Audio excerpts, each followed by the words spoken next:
आदमी ने अपनी जान जोखिम में डालकर घूमती हुई पंखुड़ियों को पार किया और टॉप फ्लोर स्वीट के टाइटेनियम दरवाजे को खोलने की तैयारी करने लगा। जैसे ही कंट्रोल लाइन काटी गई, 1 मीटर मोटा टाइटेनियम दरवाजा आखिरकार खुल गया।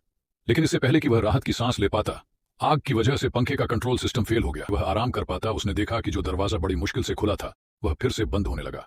ककियांग भाई ने झट से हवा में लटक रही अपनी नकली टांग को खींचा और आखिरी सेकंड में उसे दरवाजे के बीच फंसा दिया। वह किसी भी हालत में अंदर जाना चाहता था क्योंकि उसकी बेटी किडनैपर के कब्जे में थी।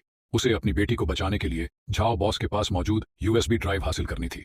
कतियांग भाई पहले एक स्पेशल फोर्स का सैनिक था, लेकिन एक मिशन में उसने अपनी टांग गंवा दी थी। अपनी काबिलियत के चलते वह दुनिया की सबसे ऊंची इमारत मिंगजू टावर का सिक्योरिटी हेड बन गया। एक दिन जब वह अपनी पत्नी और बच्चों के साथ घूमने आया था तो कुछ रहस्यमयी लोगों ने उसे टारगेट बना लिया। पहले उन्होंने उसका सिक्योरिटी टैबलेट छीन लिया और उसके जरिए पूरी इमारत के सिक्योरिटी सिस्टम पर कंट्रोल कर लिया। फिर वे छुपकर इमारत में घुसे और हर जगह एक खास पाउडर जीरो फ्लोराइन बिखेर दिया, जो पानी के संपर्क में आते ही भयंकर आग पकड़ लेता था। पल भर में ही ठंडी रात में आग की लपटें उठने लगी। ये सब इसलिए किया गया क्योंकि झाओ बॉस के पास उनकी मनी लॉन्ड्रिंग के सबूत थे और वे किसी भी कीमत पर वह यूएसबी ड्राइव वापस लेना चाहते थे। कतियांग भाई को इस बात का जरा भी अंदाजा नहीं था कि उसकी पत्नी और बच्चे भी इस जलती हुई इमारत में फंस चुके हैं।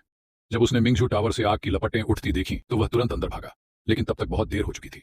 चारों ओर आग थी और किसी भी सामान्य रास्ते से